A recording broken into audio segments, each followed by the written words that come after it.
always two there are. No more, no less. A master and an apprentice. Those were the words Jedi Master Yoda uttered upon the Jedi's discovery that the Sith had survived after 1,000 years. He was referring to the Rule of Two, a decree for the Sith where there should only be 2 Sith Lords at a time. The Master embodied the power of the Sith, whereas the apprentice embodied the Sith's craving for his Master's power.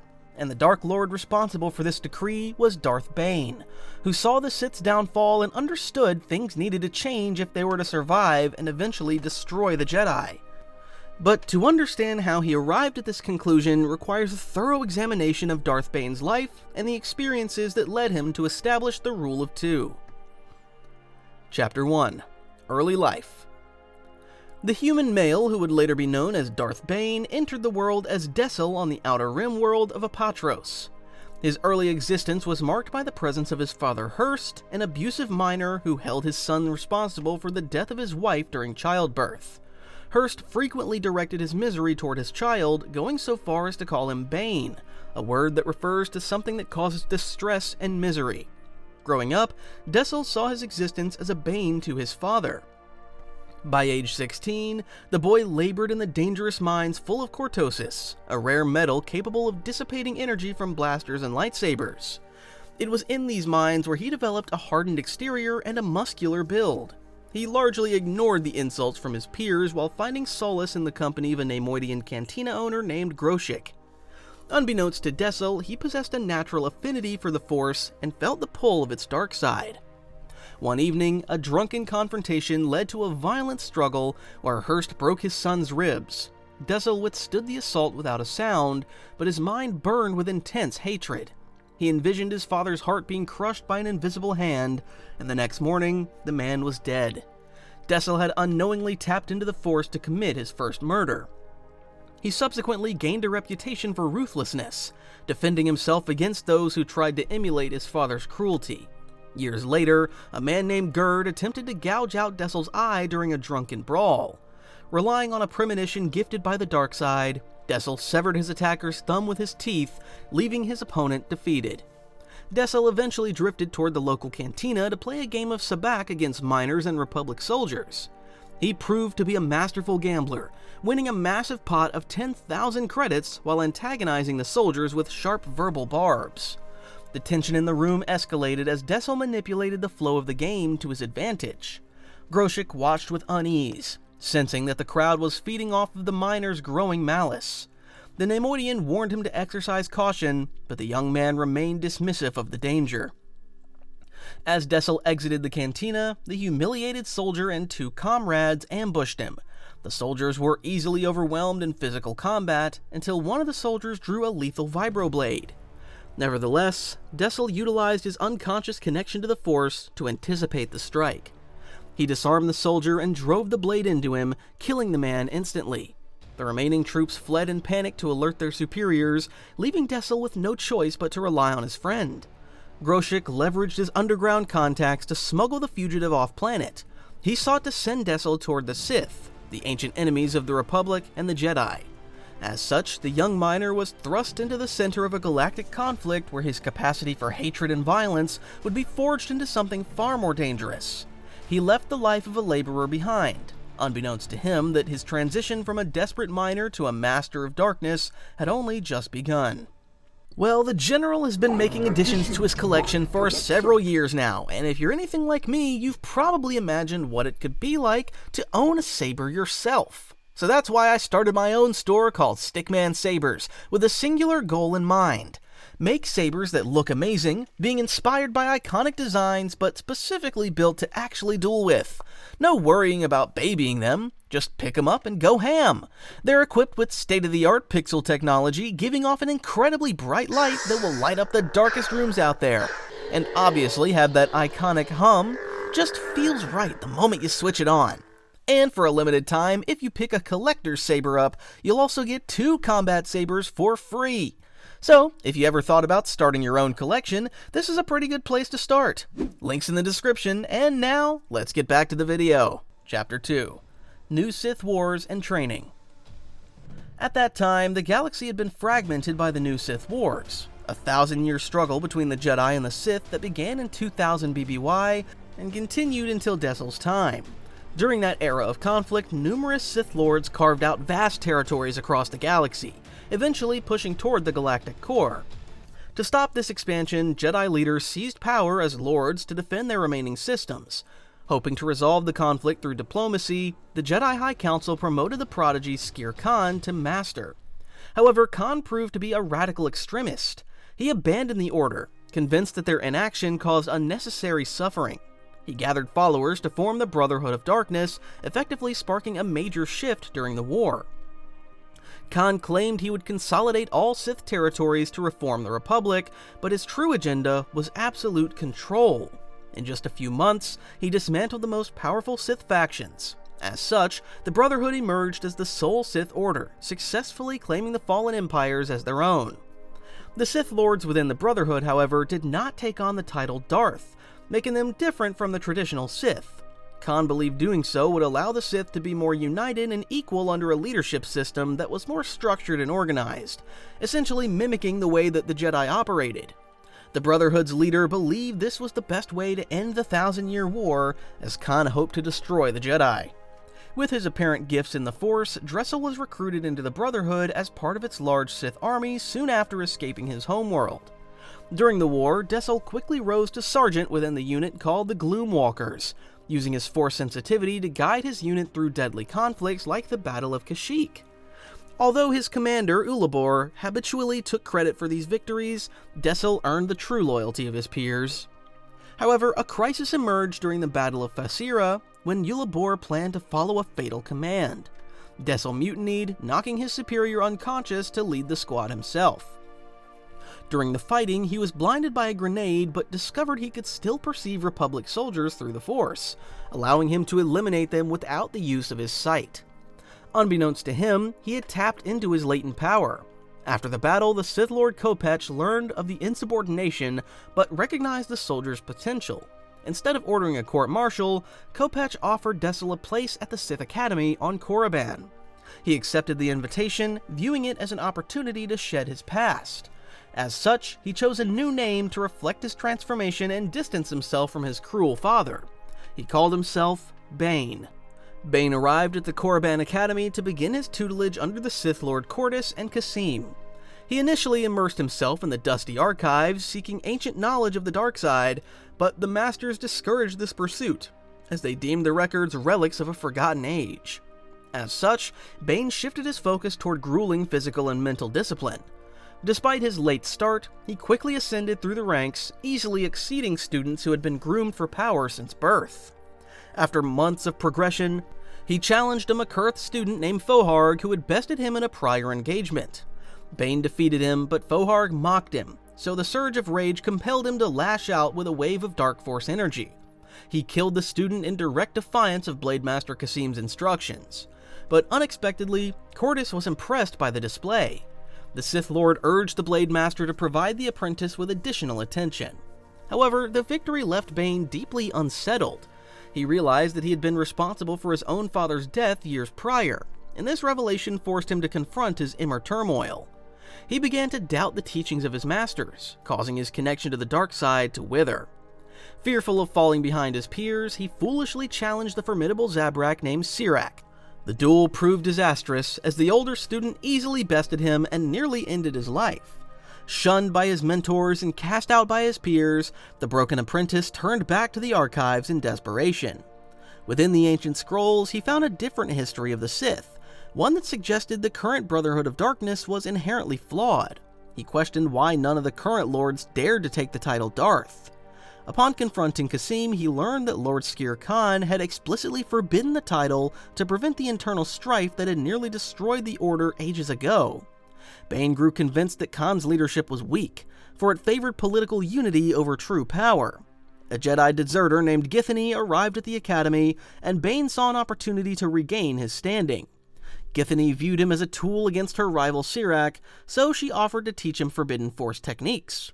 Unbeknownst to her, Bane also sought private lessons from Kasim. As they trained, an unintended bond formed between the two, yet they remained focused on their own agendas. Bane mastered advanced force powers and perfected his combat form, eventually feeling ready to reclaim his pride.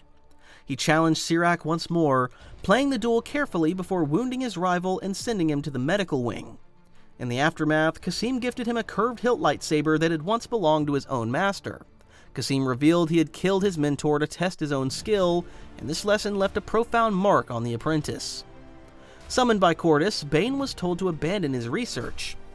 He defied the order and fled to the Valley of the Dark Lords to seek wisdom from the tombs. He found no spirits, concluding that the ancient Sith viewed the current order as unworthy of their legacy. Then he returned to the academy starved and exhausted, only to learn that Khan had ordered all students on Ruusan to fight the Jedi. Githany led him to the archives, but she had betrayed him by aligning with Sirac. Sirac and his cronies attacked, but Githany switched sides at the last moment to kill the allies. Bane disarmed his rival and, ignoring his pleas for mercy, decapitated him. This final act purged his guilt and fully opened him to the dark side. He denounced the Brotherhood and confronted Cordis, declaring himself a Sith Lord by taking the title Darth. He boarded the Valsen and set a course for Lehon in the unknown regions to seek true power. Chapter 3. The Quest for Power. Bane arrived on the planet Lehon and immediately sought the ancient Temple of the Ancients. In doing so, he subdued a wild rancor to serve as his steed while navigating the harsh terrain. He felt a profound connection to the dark side on this world, and it was far stronger than anything he experienced on Korriban. This sensation reinforced his belief that the Brotherhood of Darkness was fundamentally flawed.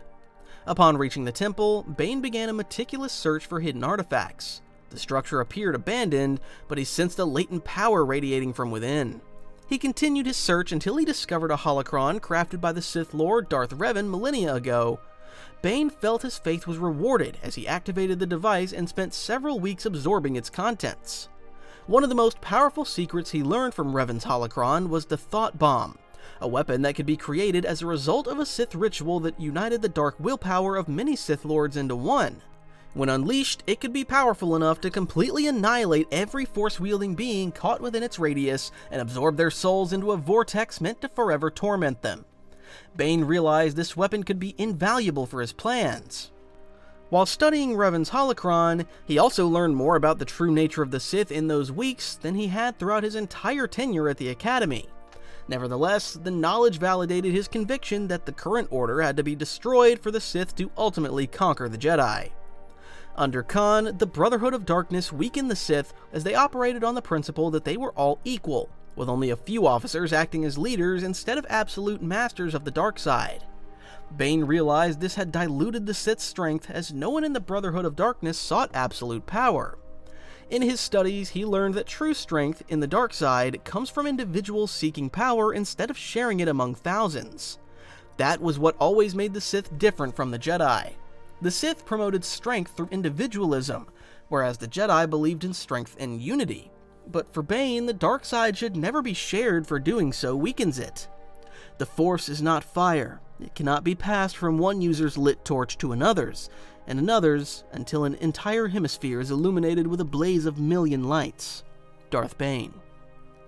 Bane also noticed the infighting among the Brotherhood members despite Khan's belief that his new order would make them more united. Internal conflict has never been new within the Sith throughout history, but he perceived this infighting within the Brotherhood as one of the greatest weaknesses of the Sith, as it was based on ego and paranoia.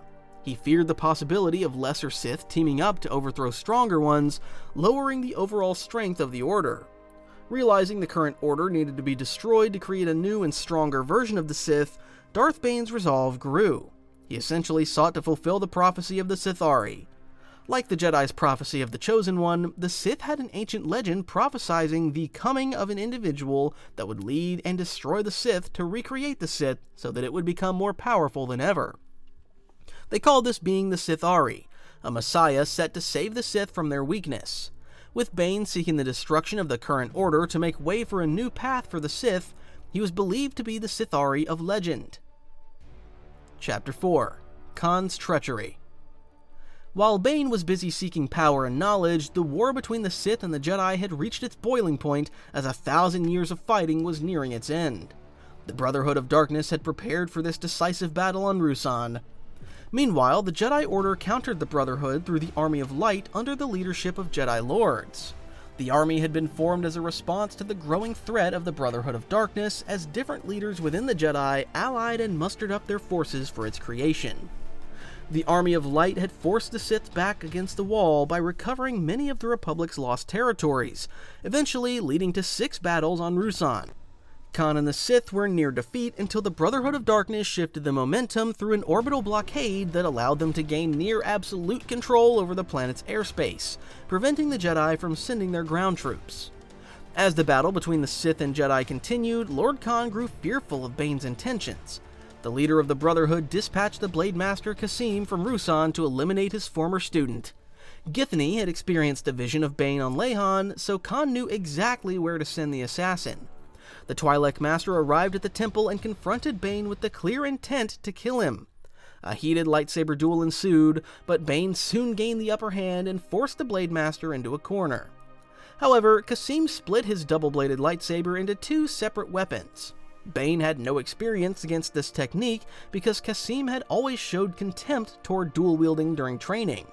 But Kasim simply kept dual-wielding hidden from Bane to serve as a trump card against the upstart Sith Lord. The sudden shift in tactics put the apprentice at a severe disadvantage, so he quickly lost his momentum.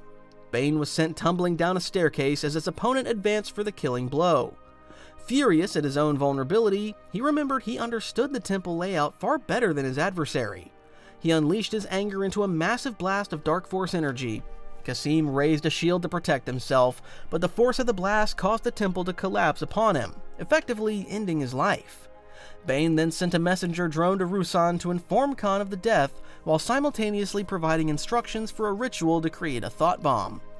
Normally, any other Sith Lord would have kept the knowledge of the thought bomb to themselves because of its incredible power, but Bane knew he could never have created the thought bomb on his own or even use it without arousing the suspicions of the other Sith Lords. Instead, he sought to manipulate Kaan and the Brotherhood into using it, unbeknownst to them that Bane intended for the bomb to be their ultimate undoing.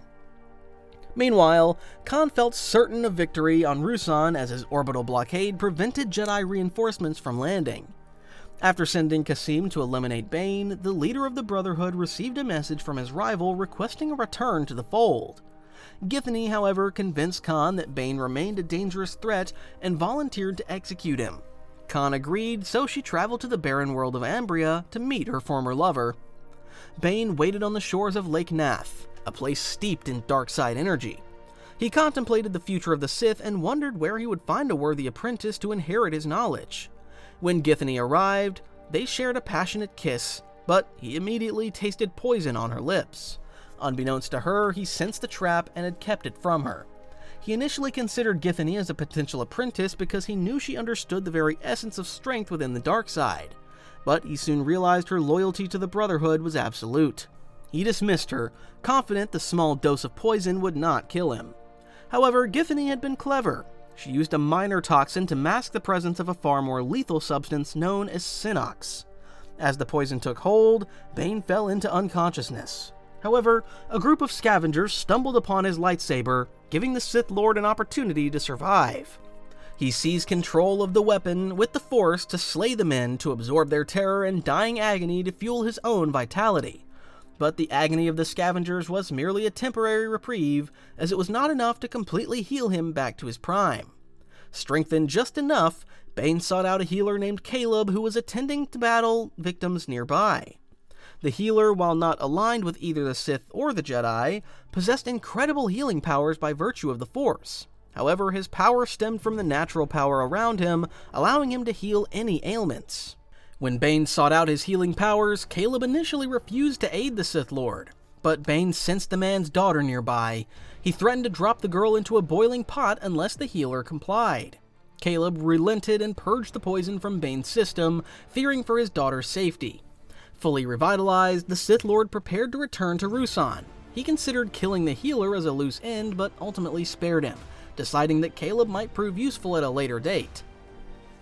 Chapter 5. The Destruction of the Sith. Healed and fueled by resolve, Bane traveled to Ruusan to dismantle the Brotherhood of Darkness. The Sith Lords were gathered for a tactical briefing when he stepped into the light, revealing his presence to the assembly. He mocked Khan and the other leaders, labeling them cowards who refused to embrace the true, untamed nature of the dark side. But Bane proposed a solution to crush the Jedi once and for all through a massive Force wave. Khan agreed, and as night fell, the group gathered on a cliff overlooking the forest where the Jedi forces were concealed.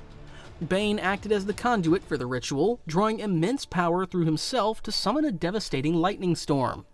The forest ignited into a raging inferno, and the Jedi were forced to retreat toward the open plains to escape annihilation.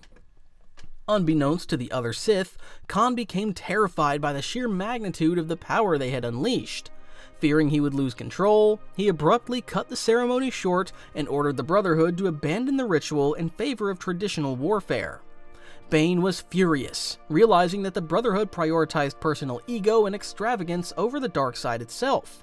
He realized he had always been correct about the Brotherhood of Darkness and their weakness. They were afraid of absolute power, as even Khan feared the power they had just unleashed against the Jedi. As such, Bane deemed them unworthy.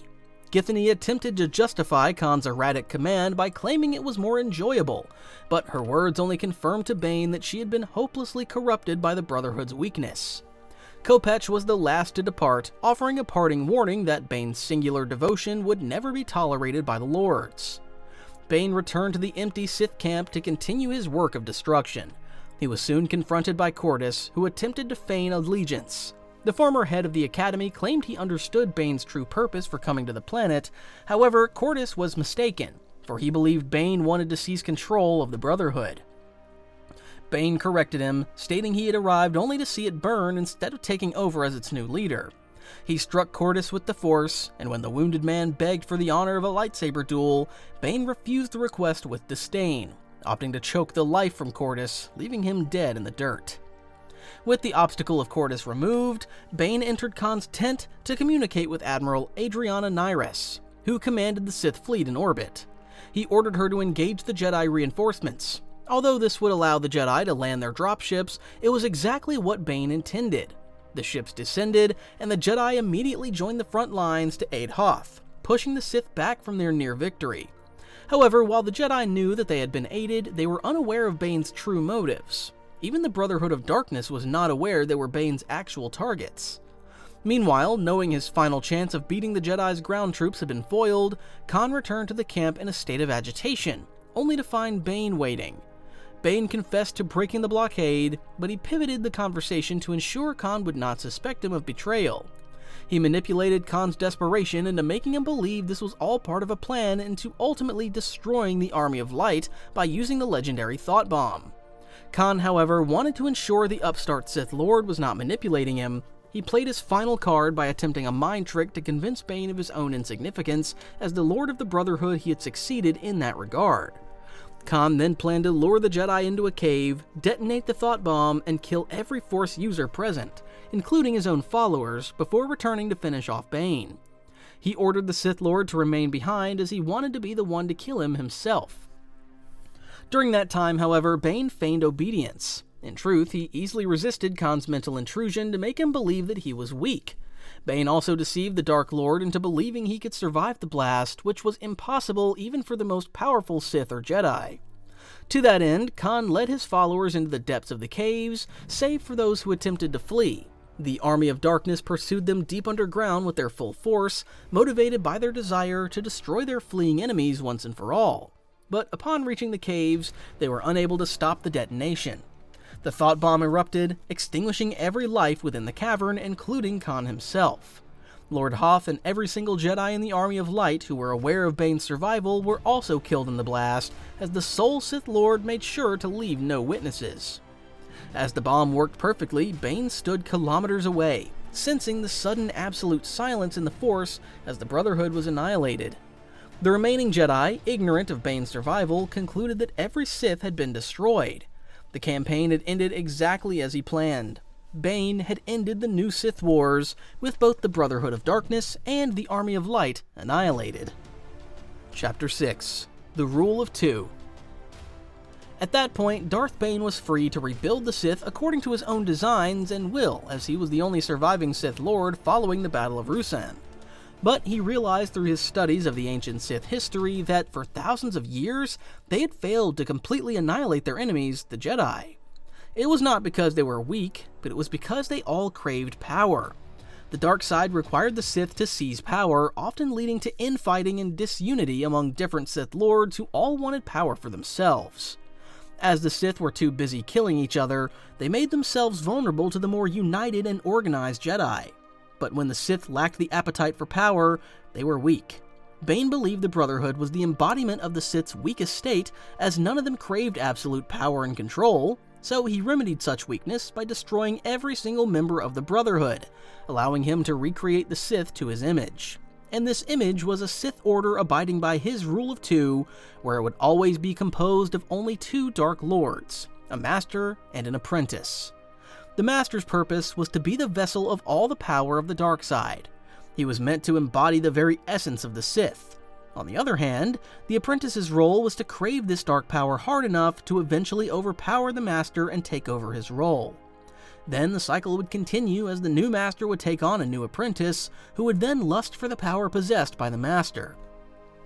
Bane also believed there should only be one apprentice, because multiple apprentices would hold the strongest one down, keeping him from truly achieving absolute power. Having only one apprentice also ensured multiple apprentices would not join forces to destroy one master, leaving the master to be replaced by a weaker successor who could not have won on his own. But if the apprentice were to fail, it would mean that the master would now have to take on a new student that could one day overthrow the master. The goal was for the apprentice to become stronger than the master so that the future generations of Sith Lords would always be stronger than their predecessors. Such strength was needed for the eventual downfall of the Jedi, as Bane had envisioned a long-term plan where the master and the apprentice cycle continues for generations. Their power would grow not just in raw strength, but through their cunning, for the Dark Lord believed the only way the Jedi were to fall to two Sith Lords was not through battle, but through ruthless yet patient and deceptive manipulation. This was the grand plan, a scheme that Darth Bane had envisioned together with the Rule of Two. Its goal was to eradicate the Jedi once and for all, opening the galaxy up for the Sith to control. But the plan was not just a simple short-term scheme. Instead, Bane envisioned it as a long-term plan where the Sith would not only amass power in the Force, but also resources and allies in preparation for the downfall of the Republic and its Jedi protectors. It was meant to be a strategy that, through careful scheming, manipulation, and deception, would destroy the Sith's enemies from the inside instead of doing so through a straight-up war. Bane knew that the Sith were historically powerful enough for the Jedi's might in battle, but outright warfare never completely worked in favor of the Sith. While the nature of the dark side demanded power through strength, Bane also understood that power could be acquired through deception and sabotage, a tactic that worked in his favor when he destroyed the Brotherhood of Darkness. In that regard, he believed the grand plan required a combination of strength and deception, but the plan also required patience from the Sith, as it required hundreds of years of careful scheming to find the perfect way to finally destroy the Jedi from the inside. Above all, Bane's long-term plans were all rooted in his Rule of Two, where Master and Apprentice would have to work together to further the Sith's goals. However, there was something missing for his plans to succeed. Bane did not have an apprentice, as he had just destroyed all the vestiges of the past regime. Without a worthy heir to the power of the dark side, the Rule of Two would be a complete failure before it would even have a chance to start. Chapter 7. Rebuilding the Sith. Soon after the Battle of Ruusan and the conclusion of the new Sith Wars, Bane was sure he had destroyed any remnants of the old Sith. But he was not exactly sure about the Jedi sent there, as only the main force of the Army of Light had been destroyed by the Thought Bomb.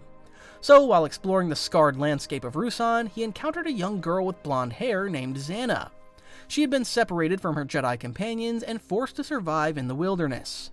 The girl had formed a bond with a bouncer named La, but after two Jedi killed her companion, she unleashed her rage and slaughtered them in return. Bane sensed the raw, dark potential within her. When she stood before him without fear, identifying herself as a killer, he saw the future of the Sith. He claimed her as his apprentice, and she willingly joined him. After destroying the old order and taking on a new apprentice, Darth Bane marched his apprentice Xana to the Sith camp on Ruusan, where scavengers picked through the remnants of a failed order. These mercenaries had abandoned the cause during the final conflict, so the Dark Lord wasted no time in executing 4 of them. The remaining 2 fled, but Bane chose not to pursue them. He believed the rumors of the surviving Sith would sow confusion and fear among the Jedi. As such, he allowed the survivors to spread their terror. Bane and Xana scavenged the camp for knowledge. They discovered a manuscript that had belonged to Qordis, a document detailing the final resting place of Freedon Nad on the moon of Duxin. Unbeknownst to the other members of the defunct Brotherhood, Qordis had also recorded account numbers for his vast wealth within the pages. With this fortune and the location of ancient power in hand, Bane prepared to leave Ruusan. He began to instruct Xana in the tenets of the new Rule of Two and the fundamental truths of the Sith Code. However, their departure was briefly halted by the arrival of Xana's cousin, Daravit. The young man challenged Bane, failing to grasp the power standing before him. Before the Dark Lord could extinguish the boy's life, Xana lashed out with the dark side to shatter her cousin's hand. Bane recognized her intent, noting that she had acted to save the boy from a swift death. He rewarded this display of early Sith instinct, but saw no further use for the weakling, so he left Daravit behind.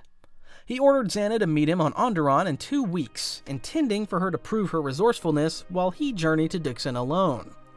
Bane boarded his starfighter, the Valsin, to hunt for the secrets of Freedon Nad. The flight was plagued by the ghostly apparition of Qordis, who materialized to berate the Dark Lord for his perceived betrayal of the Brotherhood. Bane argued that he was the only one saving the Sith from extinction, however, the spirit continued to torment him. The psychological strain pushed Bane toward the edge of insanity. As the ship pierced the atmosphere of Duxin, the Dark Lord released a surge of pure darkside energy. The blast silenced the spirit of Qordis, but the resulting backlash crippled the Valsin. Bane crashed into the wilderness of the moon. The wreckage was a mangled ruin, but Bane emerged alive. Qordis' spirit continued to manifest and taunt him with prophecies of a lonely death, but the Sith Lord ignored the cries. He pressed onward toward the tomb of Nad. He survived an ambush by a native predator, and surprisingly, the spirit of Khan appeared to guide him, offering no resistance. Upon reaching the tomb, Bane located the ancient holocron of Nad. He reached for the artifact, but the chamber was protected by a swarm of parasitic beetles. 2 of the creatures latched onto his chest and shoulder before he could react. He attempted to remove them, but they were burrowed deep, beginning a process of multiplication that spread across his flesh. As Bane studied the holocron, he realized these parasites were orbalisks. They caused him immense agony as they fled, yet their shells proved impervious to even a lightsaber. These creatures effectively coated the Dark Lord in an organic suit of impenetrable armor. Beyond the protection, the orbalisks flooded his body with chemicals that amplified his rage and deepened his connection to the Force. They acted as a conduit for his power while simultaneously granting him accelerated healing. However, they made it almost impossible for Bane to use one of the most important Force powers in a Sith's arsenal: stealth.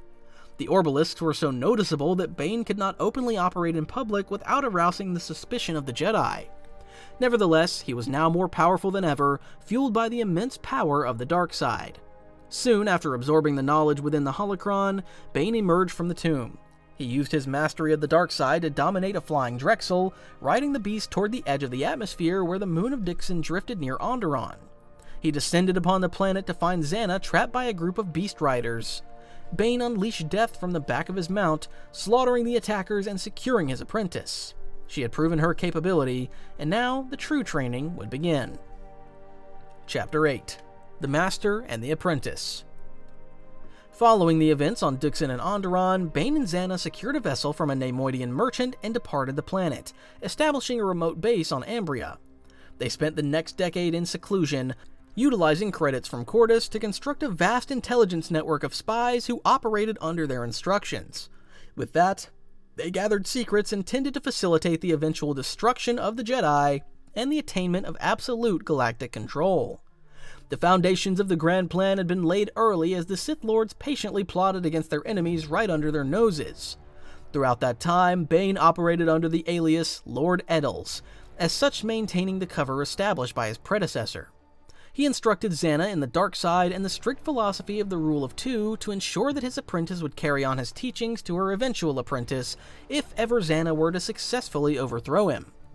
Under his guidance, she learned that future Sith Lords must embody patience, cunning, and absolute secrecy. Each would carry the title of Darth, a tradition reaching back 3 millennia, but had been broken by the Brotherhood of Darkness due to what Bane perceived to be the Order's weakness.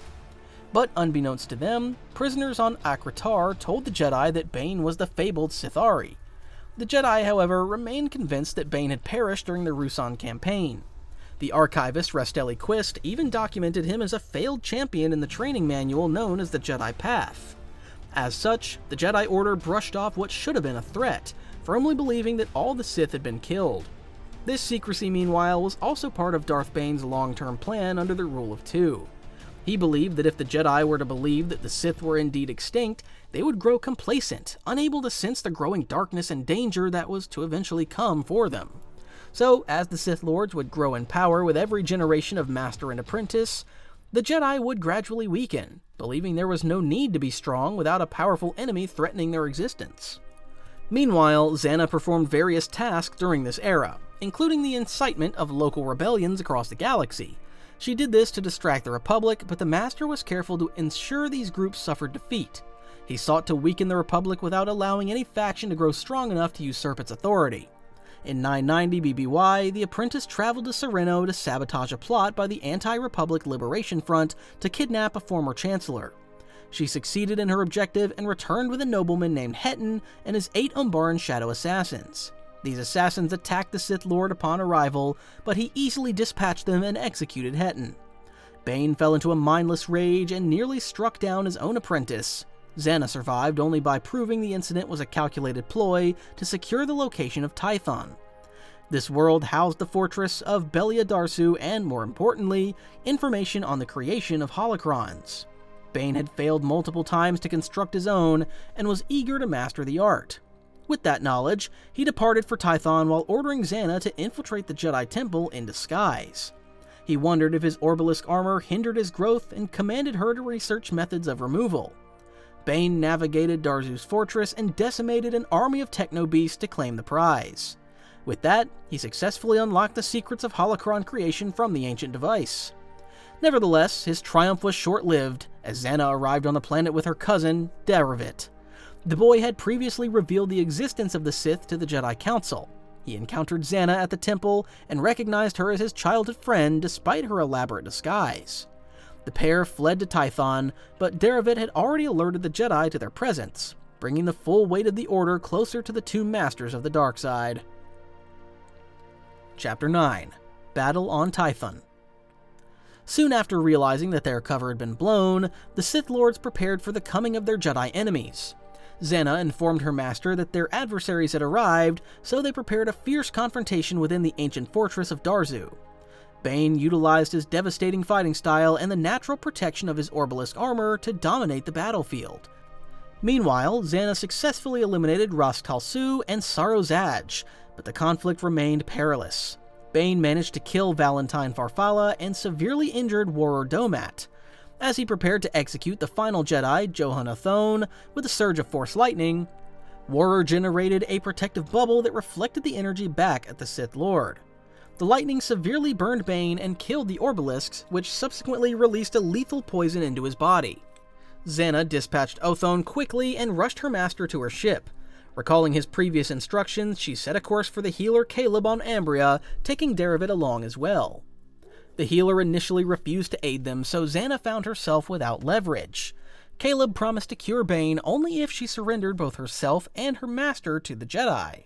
Pressured by Darevit, who believed in her goodness, Zannah agreed to this arrangement. She transmitted a message to the Jedi Temple, revealing the location of the Sith Lord.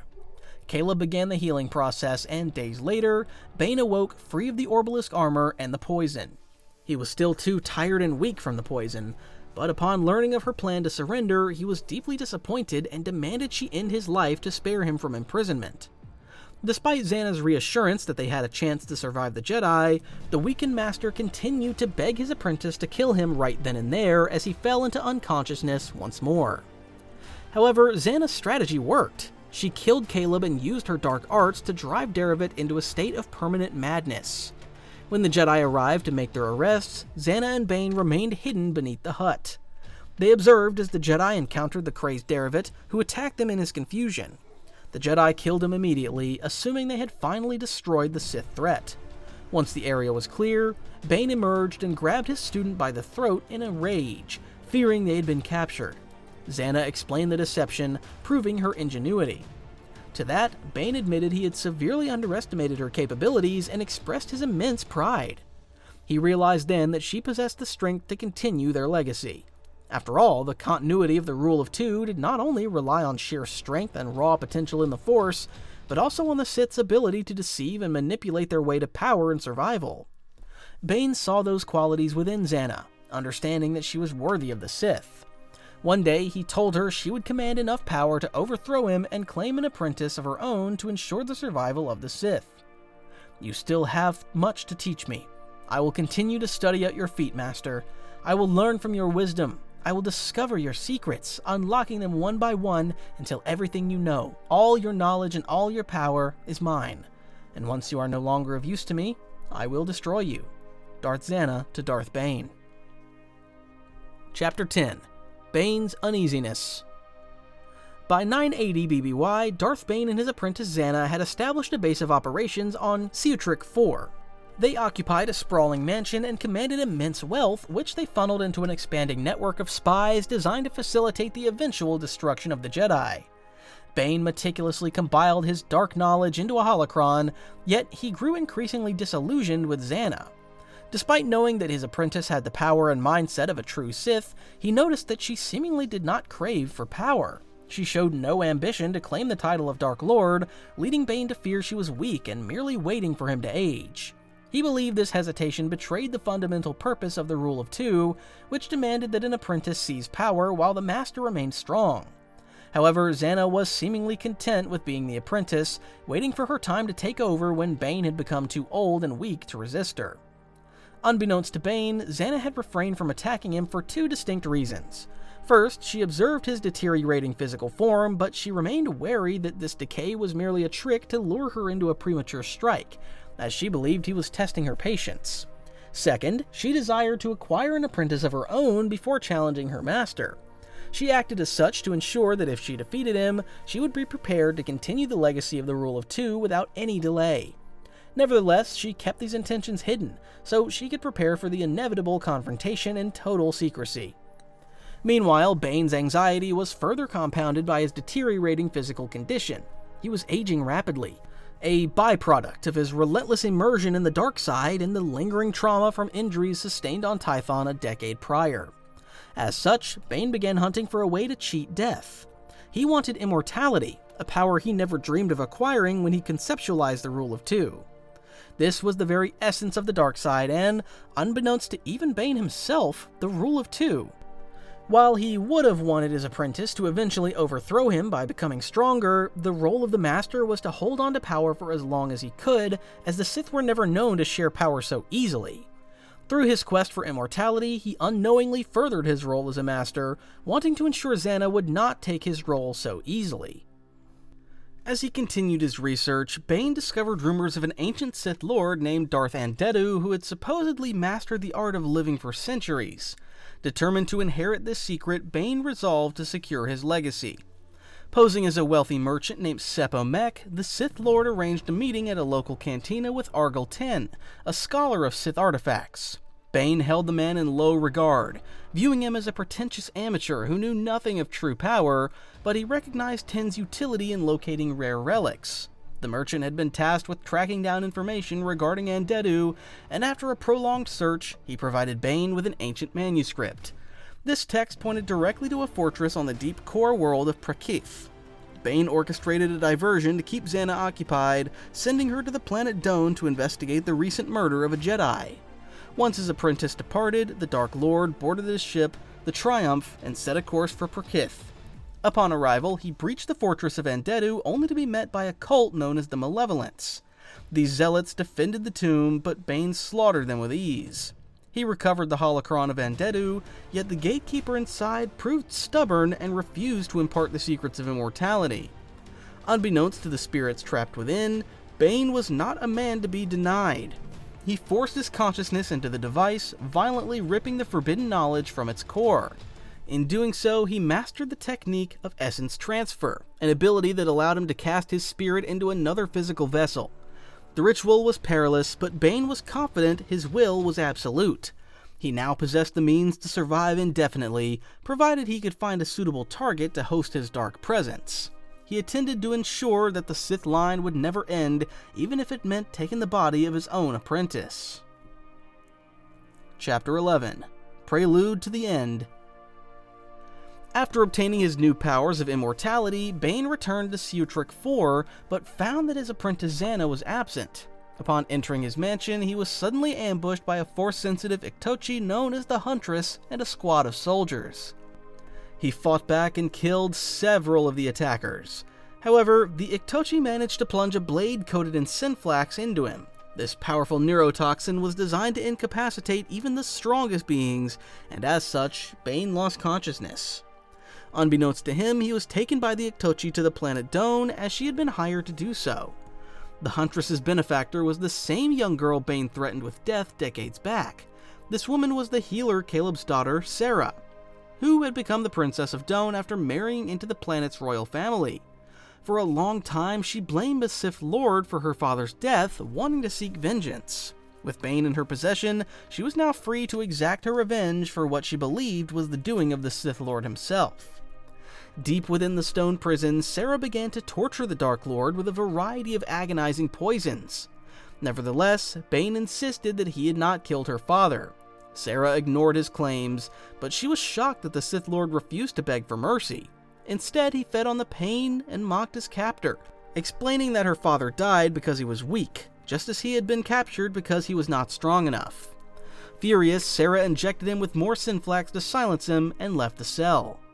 Unbeknownst to Sarah, Lucia, her bodyguard, had served with Bane under his original name Dessel during the New Sith Wars. She was stunned by the cruelty of her mistress and decided to free the prisoner, as she still felt a debt of gratitude for his past heroics. She injected him with a chemical to neutralize the toxin, allowing his strength to return. With that, Bane broke free from his confinement, leaving many guards dead in his wake. As he moved toward the hangar, he sensed that Xana had tracked him to Doan. She had come prepared to kill him and claim the title of Dark Lord, believing his obsession with the ancient Sith Andedu violated the Rule of Two, as being immortal meant that he would never be able to pass down the mantle of Master to his apprentice. Meanwhile, Bane encountered Lucia in the hangar, and she begged him to spare the princess. He hesitated, but then declared that the man she once knew was gone. Before he could kill her, Xana arrived and struck Lucia down with a massive force push. She accused Bane of being weak and unwilling to pass on its knowledge. Bane countered that his apprentice was not yet worthy of the mantle. He attempted to manifest a force illusion to hide his lack of a weapon, but he was not skilled in such arts. Xana attacked, and while Bane managed to hold her off through raw power, he knew he could not survive without his lightsaber. Suddenly, alarms blared as Sarah activated the prison self-destruct sequence. Bane used Force Lightning to detonate a bomb, causing the ceiling to collapse and creating a barrier of rubble between him and his apprentice. Xana realized she was unable to reach her master and decided to flee to her ship. On the other hand, Bane rushed to the hangar to confront the Huntress who had captured him. She bowed to him and presented his stolen lightsaber. The woman explained that she sensed his immense power and wished to become his apprentice. Recognizing her potential, Bane accepted her request. They boarded a starship and escaped as the prison crumbled. The assassin revealed she was guided by visions, and she led them to Ambria. They found Princess Sarah there. She had abandoned her quest for revenge and attempted to convince them to turn away from the dark side. However, the htey killed her, and Bane began training his new apprentice, now named Darth Cognis. Still, the matter of Xana remained unresolved. Bane sent a message to her, demanding that she meet him on Ambria for a final confrontation. The former apprentice accepted the invitation. Xana arrived, ready to settle their fate. Chapter 12. A New Master Rises. Soon after accepting her master's invitation for a final confrontation, Xana landed on Ambria and disembarked from her shuttle, but Bane was already waiting to meet her. Cognis watched the two Sith Lords prepare for combat, as she understood that she was not to interfere in the battle.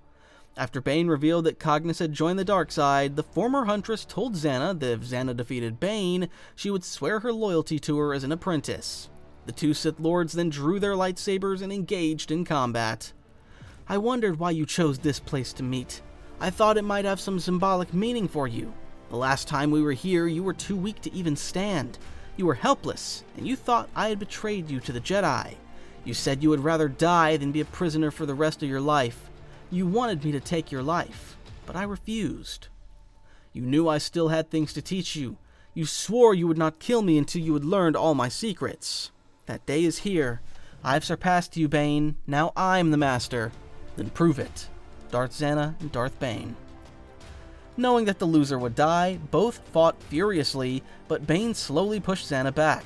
Xana then unleashed her Sith sorcery, however Bane successfully repelled the attack on his mind. The dueling Sith clashed blades and fought while Force empowering themselves.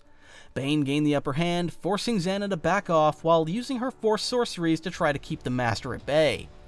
As the Dark Lord charged forward, ready to take her life, Xana played her trump card, using her Sith sorcery and creating deadly dark side tendrils by the power of the planet's caged darkness. One of these tendrils brushed against Bane, causing him to feel pain unlike any he had ever known. Nevertheless, he managed to stay conscious and swiftly disarmed her. As he prepared to kill his apprentice, a tendril lunged up, grabbing his arm and vaporizing it. The tendrils were impervious to the violet lightning bolts of Bane. With no other option, Bane released his essence, determined now to destroy her consciousness and take control of her body. The power of the ritual of essence transfer destroyed the physical form of Bane and turned it into ash. The two Sith Lords battled within the mind of Xana, fighting for possession of her body. Their wills battled, taking over from the clash of blades during their physical duel. In that duel of willpower, they were each trying to push the other into the great void from which there was no return. Eventually, Bane's essence occupied her body, rooting in so he could see from her eyes and hear with her ears. However, after a struggle of wills, it was over as Xana triumphed, proving her willpower was stronger than her master's. Nevertheless, a small portion of Darth Bane's essence remained, just enough to make her hand quake like his did. But Xana was now the master, and her first act as the Dark Lady of the Sith was to take on Cognis as the new apprentice, ensuring that the line of succession would continue, just as Darth Bane envisioned it would. Bane's legacy would go on to serve the Sith for several generations, with each of them getting stronger and building upon the earlier generation. Despite his death, his work for the Sith would eventually come to fruition. Chapter 13: Darth Bane's Legacy. Nearly 1,000 years after the apparent fall of the Sith, the disgraced Padawan Kib Jin used his final breath to warn the Jedi Order of a hidden enemy following the Rule of Two. The Jedi dismissed these claims as the ravings of a broken mind, assuming the ancient threat had been extinguished forever after Bane's death long ago. The Jedi remained blind to the fact that the Sith did not die. Bane's Rule of Two continued to operate in secret, with countless apprentices overthrowing their masters until the Sith eventually put the grand plan in motion. The reality of the Jedi's failure to accept the survival of the Sith became undeniable in 32 BBY when their ancient enemies resurfaced with the appearance of Darth Maul, who was then the apprentice of Darth Sidious. Jedi Padawan Obi-Wan Kenobi successfully defeated Maul, leading Jedi Grandmaster Yoda and Jedi Master Mace Windu to wonder whether it was the Master or the apprentice that was killed. As the years passed, the discovery of the Sith's survival ignited the flames of the Clone Wars, a conflict orchestrated to dismantle the Republic from within. During this chaotic era, Darth Tyrannus, who had become Darth Sidious's new apprentice, attempted to corrupt the Jedi Quinlan Vos by revealing the existence of the Bane lineage. However, the Dark Legacy remained largely shrouded in shadow, as the lineage of the Sith Lords who came after Bane and Xana remained a mystery to the Jedi.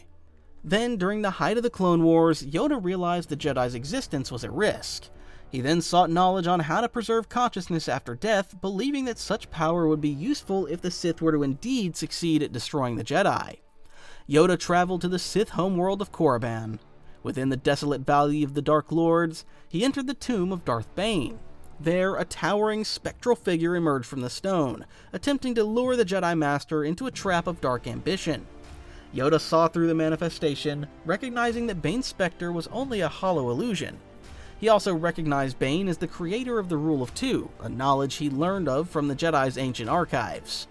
After the Grand Master refused to give in to Bane's spirit, the specter vanished, leaving Yoda to continue his quest for enlightenment. However, the vision Bane had nurtured for 1,000 years finally reached fruition in 19 BBY. Darth Sidious took on a new apprentice in the form of Anakin Skywalker, the prophesied chosen one of the Jedi. Skywalker had been corrupted into the dark side, becoming Darth Vader. Together, Sidious and Vader seized control of the galaxy, effectively shattering the Jedi Order and establishing the Galactic Empire, with Sidious ruling as the Emperor. As the prophesied Sithari, Bane had designed the Rule of Two to ensure the Sith would eventually triumph over their ancient rivals. But while the prophecy was fulfilled, the Sith's ultimate victory proved to be their undoing in 4 ABY. During the Battle of Endor, the Jedi Knight Luke Skywalker rescued his father from his own darkness. As such, Anakin Skywalker reclaimed his identity, sacrificing his life to destroy Sidious and save Luke. This act finally severed the chain of Bane's lineage, effectively destroying the Rule of Two, as both Master and Apprentice had perished during the Battle of Endor. Unbeknownst to the Jedi, Sidious had mastered the same power Bane thought would turn him immortal. The Emperor used the art of transferring his essence into clone vessels, hoping to endure beyond his physical death. He persisted as a lingering shadow until his spirit was finally vanquished by Luke and his allies. Far into the distant future of 137 ABY, long after the time of Luke Skywalker, Darth Bane's influence remained strong.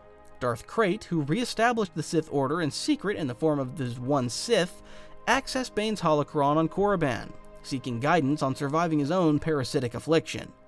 But the ancient Sith Lord offered no comfort, as he viewed Krayt's new Rule of One as a heresy that defied the very foundation of his Rule of Two. Bane condemned Krayt's methods, believing that this would eventually undo the hard work he and the other Sith Lords under the Rule of Two worked hard to achieve. Indeed, Krayt and his one Sith were defeated by the descendant of the Skywalker lineage, forcing the Sith to once again hide in secret and proving that their methods were less effective than Bane's Rule of Two.